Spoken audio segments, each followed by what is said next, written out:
Welcome to the Crypto Podcast. You can find all our episodes on thecryptopodcast.org. We're also on BitChute and YouTube. You'll find the links in the podcast description. I'm also a podcasting coach because I've got 4 in the top 0.5%. And there are Awakening podcasts, which exposes fraud and corruption, but with solutions. The Meditation podcast, Learn Polish podcast, and the Speaking podcast. You'll find everything on bio.link/podcaster. Today, my guest, Vietnamese, serial entrepreneur, filmmaker, and investor and developer of NFT projects. Please welcome Khoa Lai. Yeah, that's right. Thanks, Roy. Thanks for having me. Yeah, Kwale. That's correct. Yeah. And I forgot to mention, also a podcaster, which I love. Yeah. It's okay. People call me Koa, Quay, Quack, whatever it is. But, the intentions are okay. So you're a serial entrepreneur. So I presume the best thing is you might just let people know who you are. I run 3 different businesses. I run a commercial. I'm a media business. We do film, TV, commercials, corporate. My background is I'm a musician. I used to be a record producer, songwriter. That's how I started it, and I became a filmmaker. I did 4 different movies. I did the movie called Waltz Before Mickey. It was on Netflix for 4 years. We just sold a movie to Peacock on NBC, right? It's called Jose Feliciano.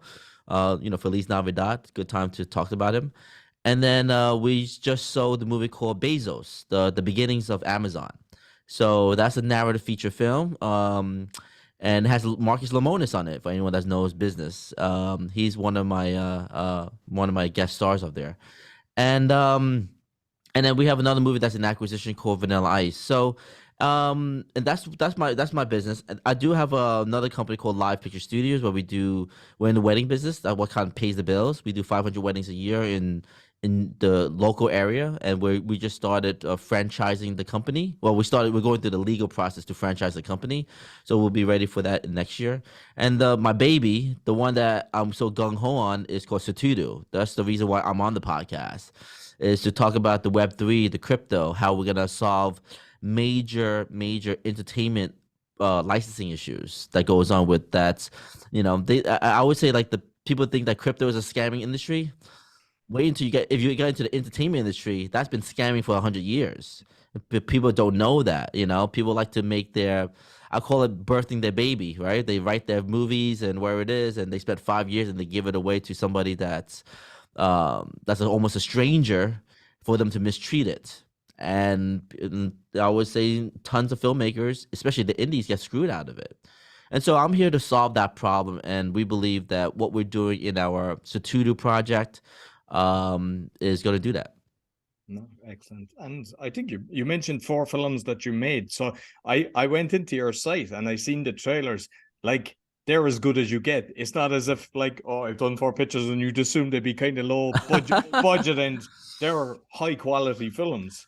I would hope so. I mean, I know when I did my first movie, Waltz Before Mickey, it was sold out at Disney World for 12 weeks. It was in the movie theater for 12 weeks. It was one of the longest in history. That is one of the longest running movies, because it's about Walt Disney. Anytime you go by, you want to know the story about Walt Disney. And I had Thomas Ian Nicholas, John Heder, Jodie Sweetin from Fuller House was in it, and that was my first movie, and that was a great experience. But you know what? Unfortunately, I came in as a director. I also came in as a producer, and I haven't seen a royalty check come in, and I haven't seen royalty checks come in for any of my films, and even for the music stuff.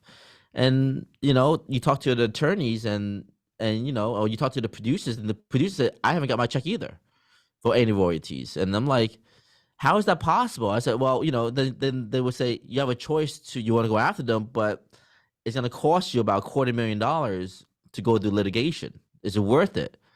And at that point, there's no transparency on how much a movie actually made, and the contract wasn't written in my favor. And so at that point, you might as well just call it a day, move on, right?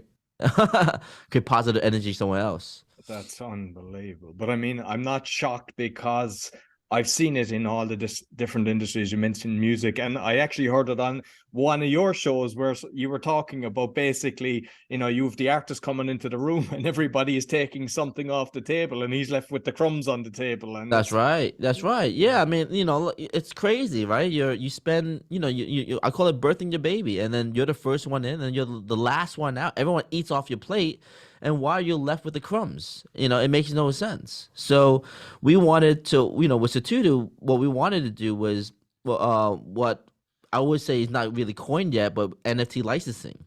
It's so we went out, and when I heard about NFTs, which is 2021, I'm late in the game for that technically. But when I heard about the technology within that 1 hour, I said, "Can it do this and can it do that?" And one of my consultants said, "Yes, it could do that." I said, "It just hasn't been built yet. OpenSea doesn't do it. Rarible doesn't do it. Wherever it is, Yellowstone, wherever it is, all these other marketplaces don't do it." I said, so then we're gonna have to create our own. So I went in and I bootstrapped the project, invested in it, and I went all in on it because I knew that in order for me to go and say I want to go raise $5 to $10 million for a project, or say I want to raise $500,000, it doesn't really matter. You want to be able to still pay back your investors, right? You want to get paid for the work that you do, and you don't want to get scammed by whoever they're going to promise you, hey, we'll promise you this, but how do I know you're going to sell it and then report it back to me? You just don't know.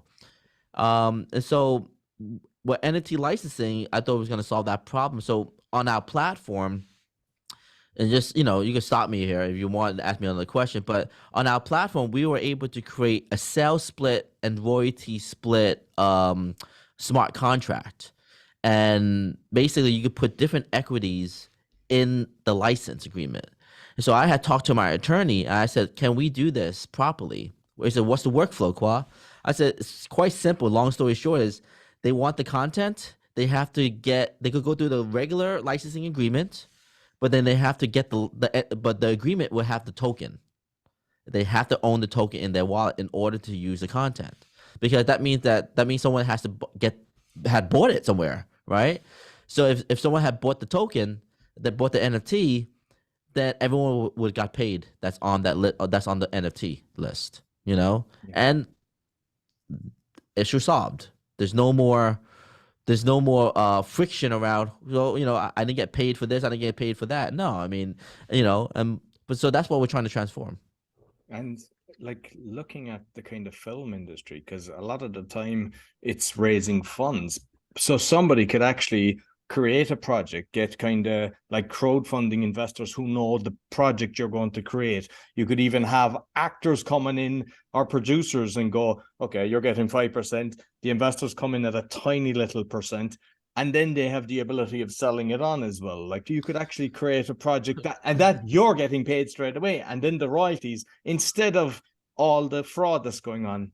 Yes, you could do that, but I would be careful about crowdfunding with NFTs. If you're not going through proper SEC stuff or securities, I would advise that you do things properly and legally. But it makes the space look better when you do it legally, right? And so, I would say the NFT licensing thing is not a crowdfunding mechanism. I would say you still want to, however you raise your money. It's the selling mechanism. It's the trust mechanism. It's the part where, okay, the investor says, how am I going to get my money? What if this distributor that you don't know, that you met randomly at Cannes Film Festival or Sundance, says that didn't report, and then we see it on this channel in some other country. And then what, we're going to say that, what are you going to do? And I said, well, you can't do anything. Traditionally, you can't do anything. Well, you can't go after the country. And so... But I would say with NFT licensing, you can't do that because that's baked into the license agreement. And if the filmmakers and the investors trust the filmmaker that the only way they can own the license is by owning this NFT, and that's part of the agreement with everybody in the list, that's a partner, then there's no way you can sell the movie without the NFT. There's no way. Then that's illegal. You're breaching everyone's contract, and you'll get sued by the investors. And so as long as we kind of create that, it's like an insurance policy, you know what I'm saying? So it's kind of like so that's the kind of rule within. Now, when it comes to crowdfunding, it's a very interesting thing. I know Ben Affleck and a lot of people are trying to raise funds out of it, but you have to be. But my attorney advised me that you have to be really careful about securities on that, because if you're raising money without using NFTs as a way to do monetary gains in the real world, in the fiat world, that would be considered a security. And so we don't do that. But what we would do is we will open that up, and we will make sure the process is legal when we do that, and then that's different. Then that's different, and then we could do that. So that's another story. That might be another podcast. And going into kind of the legal side of things, I mean, if you look at FTX, you had Gary Gensler and the whole connection there. I mean, that looks like it's an inside job. So it's like, who regulates? It should be who regulates the government would make us feel a bit safer. I mean, it's. Are you asking me that? Who regulates that? Well, I mean, it's what we can see. So it's your thoughts. That's right. Yeah. That's exactly right. With FTX, I think FTX was a good thing that happened. I think it was the best thing that could happen for the crypto community, because prior to FTX, when it was actually like the hero of the crypto space, you could never even downplay what FTT tokens were. If you said that, you get shunned by the community. You don't know what you're talking about. You get automatically deleted from credibility. And I never really said that much because I didn't want that reputation to be like, hey, I thought you support crypto. Why are you not supporting FTT? Da da da da. And you don't believe in that. I mean, you don't understand about the tokenomics, yada yada yada. So I said, so now that it happened, I said, now it's not about what I told you so, but it's more like now I could talk about it. Look at FTT. It went down because they created value out of thin air. Of course, what do you think is going to happen? What do you think was going to happen? Now you're looking at companies like MovieCoin and all these people that create their own tokens because they don't know how to control they don't know how to govern with other people, the Ethereum tokens or Polygon. They don't know how to do that. It's a lot of work to do that. And so they create their own tokens so they could control their own environment. That's the reason why they do it. Obviously, it's like stocks pretty much that they're doing. And to me, it's very, very close to a Ponzi scheme doing that type of stuff because there's no regulations around that. So I wouldn't do it. So that's the reason why with Sutudu, we didn't go out and create our own token, even though I was advised to do it, right? I said, no, we're not doing that. I said, we're going to use reliable currencies, cryptocurrencies, Polygon, Ethereum, anything that you can make out of thin air, right, on your own, and use that as a way to split the contract, get paid through those currencies, and use exchange places like Coinbase or Binance to get it back to fiat for you. That's it. That's how we wanted to do it. And so that's and the beautiful thing is that our technology works. So and we're trying to go live.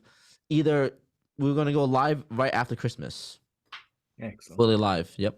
And I think the name is actually important as well. You might talk about how the name came out. So Sutudu stands for freedom. So I'm Vietnamese. In Vietnamese, it's Sutudu. It's supposed to be Sutudo. That's the real term in Vietnamese. But it didn't look cool, so I created Sutudu. And I mean, I've since I was a kid, transparently speaking, I've always wanted to find this purpose in life, which was I wanted to have this freedom and this happiness and some sort of make my life worth living. And that's the reason why I built all these companies, because I was trying to get myself to the next level of every single thing else. So now Sutudu, when that came up, it took a while for me to come up with it. And I said, let me go back to my roots. And I typed it out. I said, what does freedom? Give me some terms of freedom in Vietnamese. And that's how the name came about. So freedom is about financial freedom, creative freedom, no restrictions. It's how they do I don't know, for those that are filmmakers, they call it picture lock.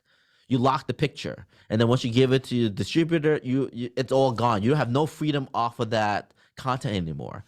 And I thought that it'd be great to have your freedom to own your own content and to be able to have control on your content. And to me, that's freedom as a creative artist. Whereas it could be your music, it could be books, it could be It could be other IP work that you own, and if you could own your stuff, you could control it, and then if you're able to easily monetize it, then I think that's one of the. I mean, for me, I mean, I live in America. That's an American dream. Yeah, no, excellent, excellent.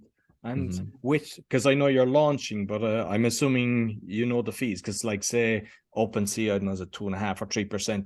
They all vary. Just I don't know, 50 plus now. So what will be the fees Yeah, on? Yeah, transaction fees are 2.5 on the Polygon chain.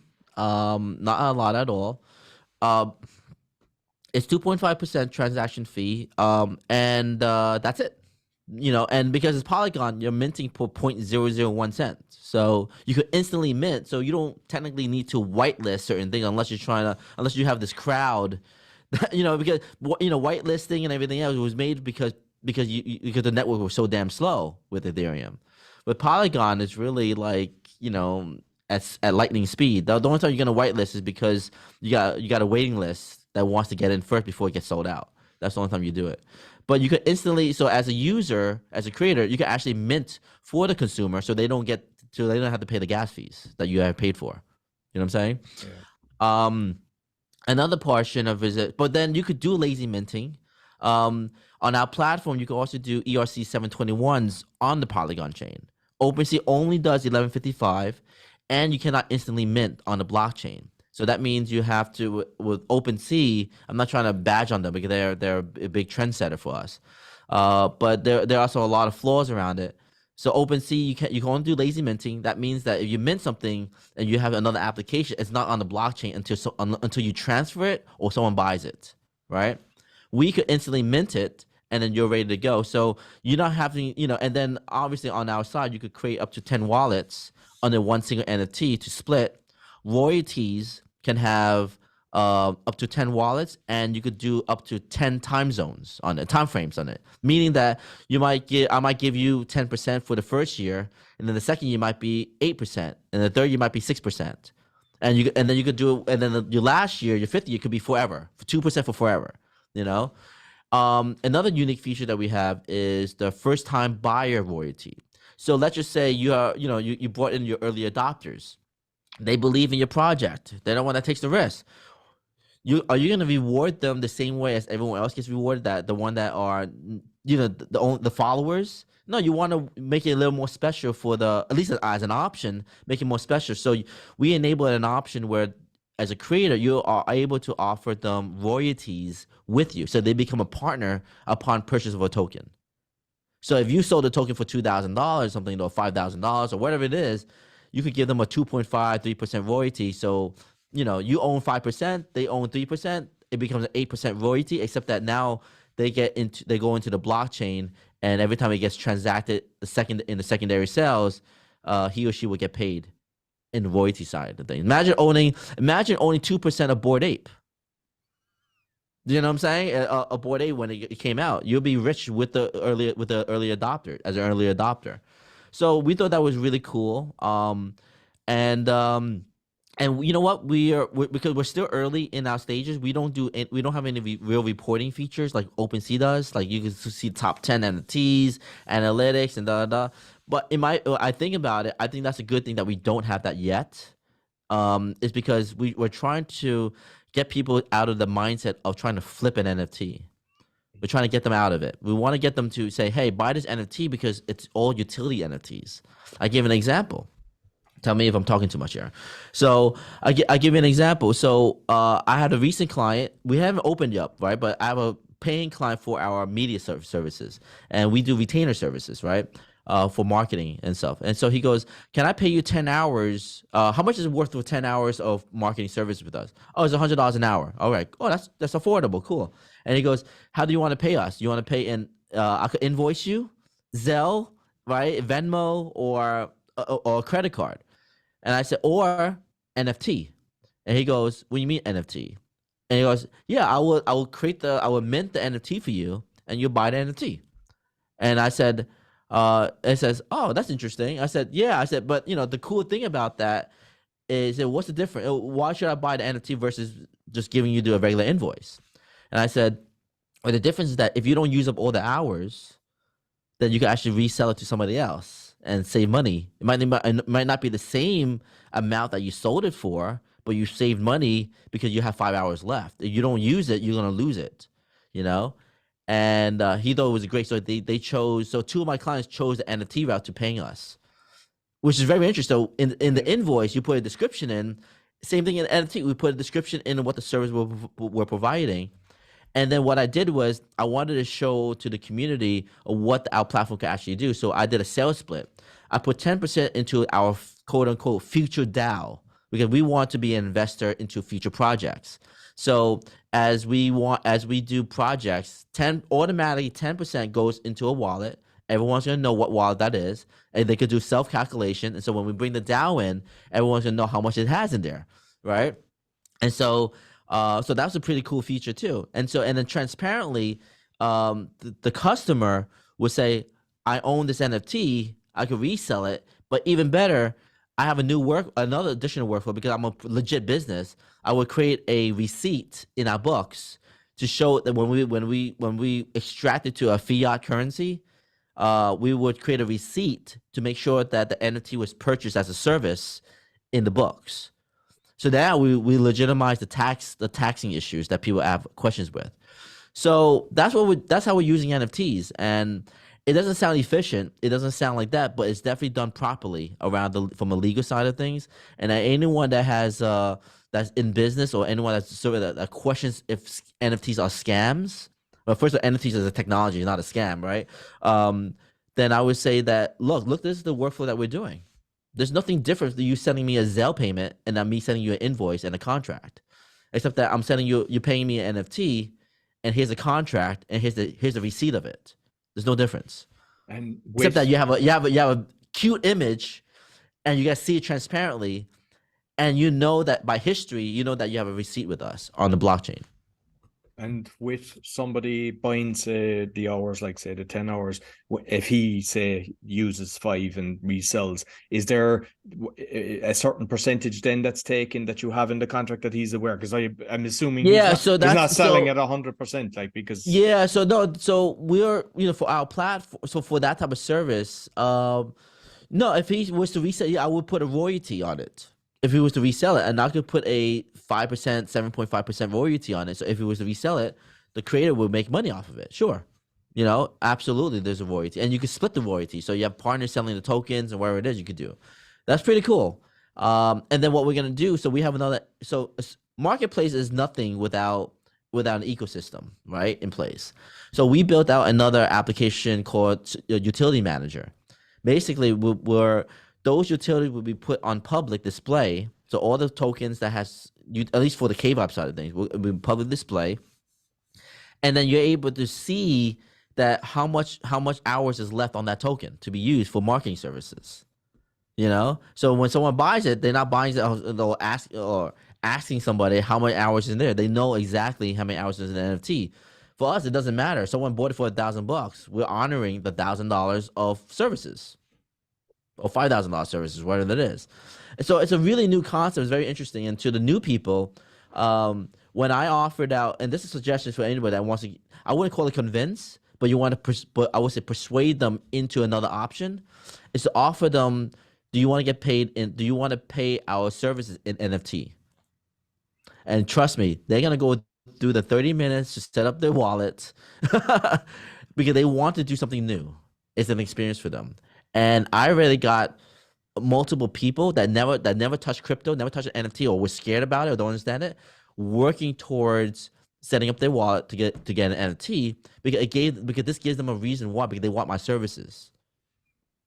Cool idea, right? No, I think it's fantastic. And the other thing is, a lot of the time, especially when you've, like, say, European people dealing with America, the banks tend to milk people, and it can, instead of being instant, like if you're using Revolut or Wise, it can take 2 weeks. I mean, I've done that when I was doing property, and you're looking going, yeah, this money disappears from one account, it doesn't appear in the other. Whereas with this, it's kind of instant, and everybody's benefiting. That's right. I was thinking about that last night, actually. I said, look, if we sold these movies overseas or wherever it is, they're instantly getting paid. It's not like there's a delay in the banking system. Hey, you wired me the money, but you set it for 3 days, and then it takes 3 days, and then it has to process, and then it's like I said, yeah, and then you can't activate the service until a week and a half later when you needed the service now.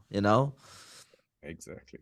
Solving a lot of problems. I mean, this workflow solves a lot of problems. The question is, the funny thing is that I haven't exchanged my money into fiat yet. Because Polygon's at 80 cents or something like that, and I know it's gonna go up. So I'm like, come on, go up, and it's been stable at 80 cents. It just hasn't moved. So it's like, okay, it acts like a stable coin to me.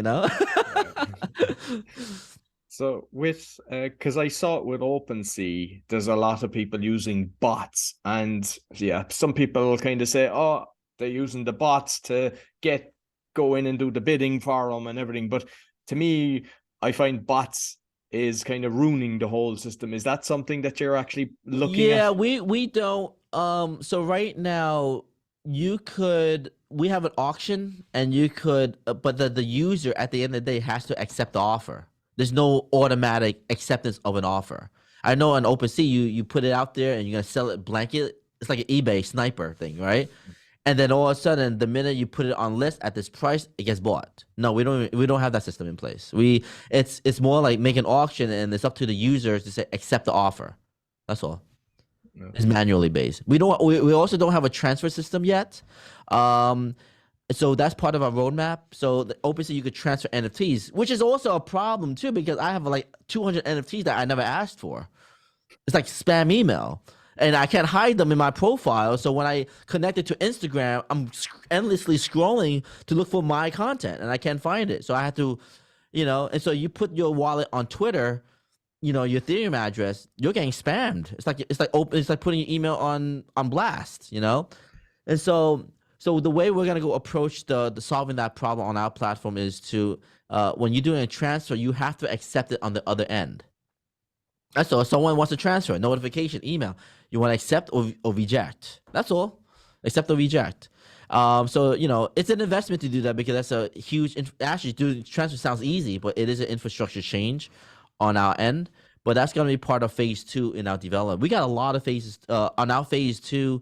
For Sutudu, there's remember, this is phase 1, so I hope we got a lot of the bugs out of the way, but I'm sure there's bugs that we don't know about. So take it easy on us when we release for phase 1. That's why I still call it beta. But I know for phase 2 we have a huge roadmap to create all these they sound small things, but it's kind of like editing your collection. But right now you can't edit your collections, moving and drag and dropping your collections and reordering them like you can't even do it on Instagram, and so we want to do those type of stuff. We want to integrate licensing, like you get Creative Commons, you got your drop downs, and you can upload your own personal license to the platform. So this way, when let's say you're doing stock photography or stock video, you own the platform, not iStock, not Getty Images, none of that. You own that stuff.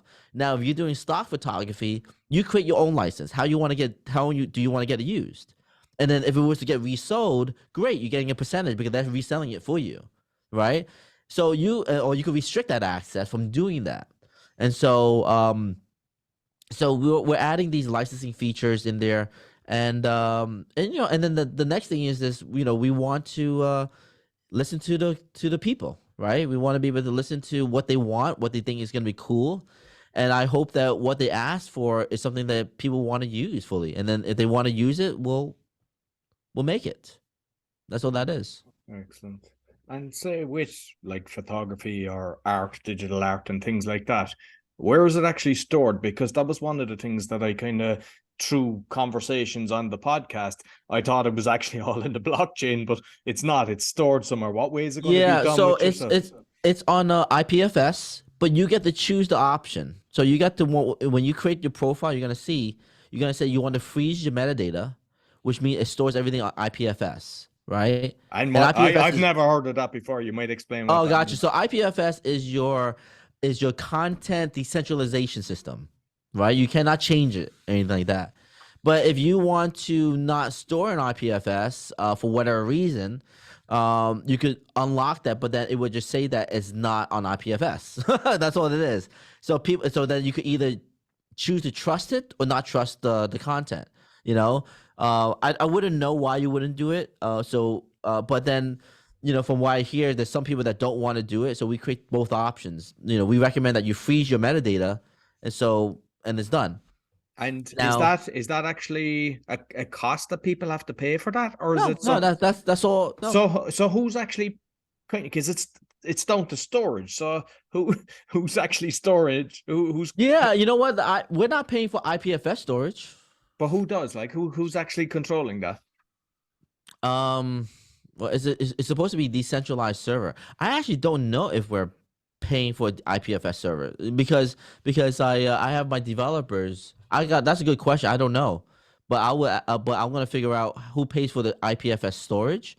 But I have a feeling that it's being supported by some other way. Let me actually look at it right now. Actually, IPFS payments pricing or something like that. And yeah, I think I mean for us that's but I know for us we're paying for AWS server because everything like when you're caching the images in the profile, when it goes to be able to pop up to see the original images, that's actually IPFS. But there's other images like the thumbnails that's being stored on AWS. So not all marketplaces are not decentralized. I can guarantee you that because you can't possibly do it because you want to have it unique to doing certain things, right? So it has to be, but it's integrated into the blockchain. Blockchain storage of images is extremely expensive. That's why we don't do it. Like even putting data it gets expensive. So the more metadata that you put, the more expensive it gets. But on Polygon, the gas fees are so low, so I'm not sure that even matters that much. You know what I'm saying? But on Ethereum, it does matter.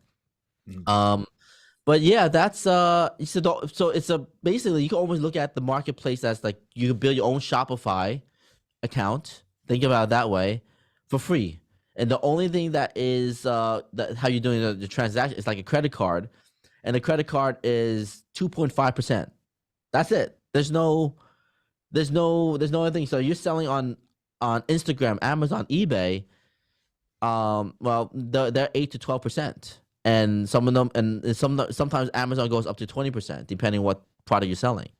And so, I think with this Web3 thing, it changes the game for a lot of small businesses that want to do business on the Web3 space.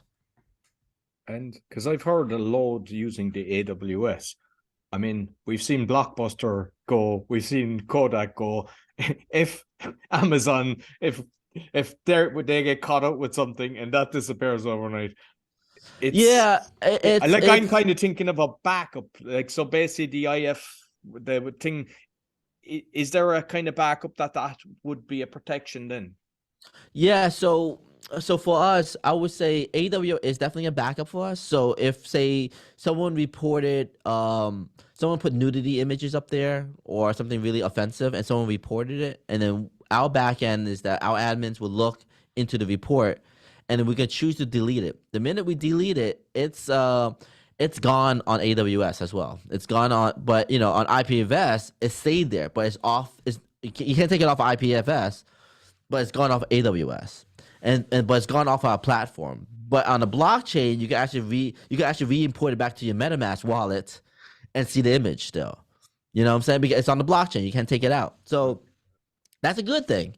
Yeah. That's what it's designed for, right? And so, but for us, as a marketplace, we're trying to, we're trying to make it positive, keep things positive, and anything offensive and anything that is not inappropriate for our platform, we want, and people are not liking it, they'll report it, but they can't, and then we make a decision on that portion, and then maybe it's something that we build a DAO for, right? And how we want to regulate the marketplace as it gets more popular. I would love to have a DAO where the community is telling us what we should be regulating, what wouldn't be regulating, instead of just coming from me as the only guy. I think that's the best way to do it, actually, because then everybody says, well, look, the majority has agreed this way. It's not you dictating to everybody. Exactly. And then what we could probably do in the future would be, like, because of our sales split, how the DAO can make financial sense as it develops for new projects is that any project that wants to maybe there's some sort of incentive could put a percentage to the DAO. So every time they sell their tokens, the NFTs, portion of the money goes to that's like a nonprofit thing. So they're contributing to the marketplace and in the hope that the DAO is actually creating a nice governance to the marketplace in the customer and the user's favor. Excellent. And with kind of like the social media, because I see with Twitter, you've got like 45,000, so you've a decent following. But with all the other ones, what's your kind? Because to be honest, Discord, I kind of haven't turned it on for ages.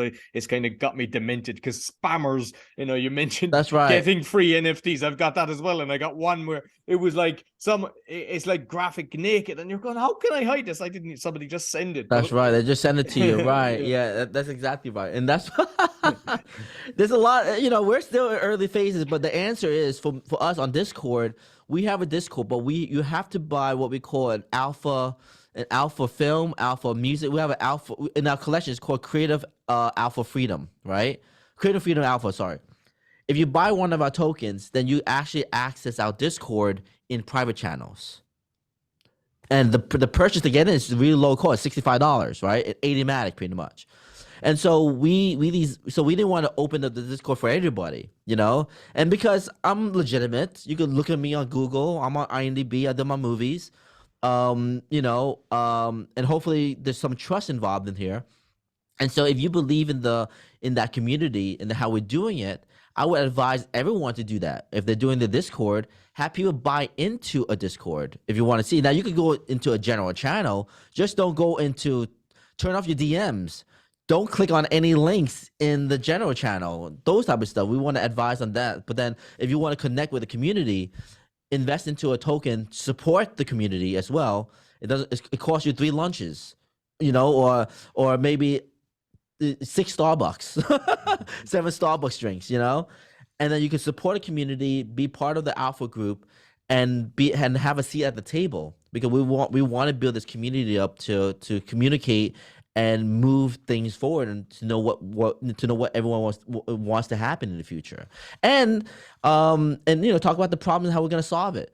And so the other part is that, so when you buy one of those tokens, it's automatically created for you. Basically, you buy the token. We use Guild XYZ, right? I think it's phenomenal. Or we try to use a collab land, but the minute you sell the token, you still have access to it for 24 hours, and I thought that was kind of not cool.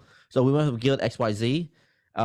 You connect your token, you connect your wallet to that, and then you have access to our Discord and Telegram. I think Telegram has less bots, less, I wouldn't say less scammers, but it's not bot based, because it's not easy to create bots in Telegram like that, maybe it is, but I don't know. I haven't experienced the spam yet, and then and it's tied around your phone number. You know what I'm saying? It's not like you have a random server, you're creating it. So there's people, any scammers will be a little bit more hesitant to put Telegram on their phone if they're trying to scam anybody, because you're able to get tracked through Telegram. Yeah. So we're building out so a lot of the push I'm doing is through Telegram, and I think it's cool, and it's actually easier to connect than Discord is. But we want to offer both, just so we don't want to exclude the market from those that are used to Discord and they want to be a part of it. And I said, hey, we're communicating we have 2 different channels to communicate on. I love the fact that the technology got to the point of automation. Buy the token, get access. Lose the token, lose access. It's all automated. There's no manually thing done, and it's like phenomenal. It gives me another reason. It's the reason why I built that token. And what we did was, what's different is that we're doing it as an ERC 1155 token gating system. So basically, we created. What we did was the purpose of those tokens wasn't to be unique. The purpose of those tokens was to build into a community, and it's like a membership card. You got a Capital One card, you got your Bank of America card, right? It's kind of similar to that. So and so we didn't want to spend hundreds of hours minting 721 tokens, for 5,000 of them, 10,000 of them. So on our platform, when you see that's different, and unlike OpenSea, you say you want 1,000 tokens of 1155, it creates literally 1,000 images. It's annoying. It floods your profile and it's insane. Outside, you only see one token. It will say 1,000 of 1,000. So when you make the purchase, it goes 999 of 1,000, and then it's unique because the other user is able to sell it under that same umbrella. You got to see it, No, to I see it. understand. I understand. Excellent. Yeah. No, that's a But brilliant it's thing to very, know. very clean to do that. Yeah. And so we thought that was the best way of approaching the community. It's obviously $65 is not an investment. So it's more of a support and join a community and learn some things and be part of something that could be great. But it could be an investment to a third world country. So I'm not knocking on the price of it. And so but we wanted to make it low cost for people to join and have okay, $65 is, it's whatever. I'm willing to open my wallet. I'm willing to try. I trust Khoa. I trust what Sutudu is trying to do until they give me a reason not to trust them. That's all. Our standards is do our best to be 100% trustful. How do we do that? That's what we're trying to build. Brilliant, brilliant. And is there any wallet that you prefer over others? Because I mean, they all have little features. Yeah, I like MetaMask. I think Rainbow has potential, but they don't support Polygon, unfortunately. Rainbow is a burnable wallet because it's just a regular password to get in, and it lets you do things right away. But you can easily get hacked, in my opinion, because they store your your password into iCloud. Your iCloud gets hacked, you're done, right? Yeah. So, but I like Rainbow for a fact that it's easy entry, and once they understand how it gets used, it's advised to get out of Rainbow and go into something more secure wallet like MetaMask. So MetaMask is still my preferred wallet. I don't use anything else really, but I know there are more secured wallets than that. I just haven't touched those. And I was born a MetaMask user, and I'm still using it. But we're using Wallet Connect to bridge the gap for all the wallets. We support all the wallets that do support Polygon, and you'll see it. And my development team ran a regression test, and all wallets are working. So except Rainbow, obviously, anything that supports Polygon, that is. Okay. And just finally, your podcast, you might kind of, I know you've something like, there's 19 up. We talked before we record, you've 25 done. So you might, what's the mission and, what's the plan with the podcast and the name of it for the listeners? So the podcast is called Picture Freedom, an NFT podcast. And the idea of that podcast was to kind of be extremely honest with our thoughts, and also give a platform for users to expose their projects, right? Whether it's good or bad, we don't want to judge that. We want to be neutral on that, but we want to provide that opportunity for that. But it's also a way to create. The idea is it's a marketing play, right? It's a way to create trust in the community, and if we're talking about it openly about what we think about, and it has the news updates, and it has what we're doing with Sutudu, but not just specifically Sutudu, other people's projects and our thoughts around that. If our thoughts hold any weight, then it actually adds value to somebody that's listening, and that's my approach to why we do the podcast. And I think that I'm not nowhere close to you, Roy. But we would like to be, and we like to know that our mission is to become one of the leaders of the space, and hopefully one of the leaders that does it right, transparently right. I run three different businesses. I actually took my businesses and bootstrapped this project, and it wasn't about just making money, but it was about trying to solve major problems in the industry. And even though this platform could do a lot of different things, we're really being narrow with how we want to approach it, and we want to approach NFT licensing and the licensing community. Yes, if you're a bodega, you can list your stuff. If you're if you're just trying to be a collector and artist, you can still list your stuff, right? And that's perfectly fine. But as far as how we're pushing the product out, we're trying to change the industry. We're trying to change transparency issues in the entertainment industry. That's our first goal. It's like what Apple did, right? Apple first was, they haven't tackled the education, but they tackled all these problems, efficiency problems that humans have, right? And before Steve Jobs died, he wanted to tackle the education industry. That's what we're kind of trying to do. We're trying to tackle one industry at a time and solve problems. And unfortunately, you need gas to run it, meaning money. You need money to continue to keep running the community. And so we haven't gone after our venture capital fund yet. We haven't done round one yet, but we plan to do that. We plan to open it up. I just haven't done a proper valuation of the platform just yet. Until we see that it's done properly. And I was I was delaying the project because I wanted to make sure that when we release it, you know how the tech world says just release it and see what happens. I'm the opposite of that. No, release it, and then I don't want to look like an asshole, and then destroy the trust, because the idea is to build trust. It wasn't, if my mindset was about making money, it's different. Then I would do that. But my mindset was release the platform, build trust, and then build a community. And so I wasn't about creating hype and everything else, because it's dangerous to create hype, because you hype it up and it doesn't work the way you intend to work, then you're screwed. And then all that work that you put in, it might work, but they don't trust you. Then you have a useless product. And so I approach it where we go slow, we do it properly. And if it's only doing 50 users a month, then that's fine, because I'm doing a long-term play here. 50 users will lead to 100 users. 100 users will lead to 500 users. And there's no reason to hype up a project to do 10,000 people in a single day. There's no reason for that, and making sure that we take care of our customers. So as we grow, we want our customers to know and understand how they could deploy the NFTs, how they use it, and again, going back, I said, one way you use it, just tell, hey, do you want to get paid in Zelle, Venmo, Cash, or NFT? And they will get it. They will get it,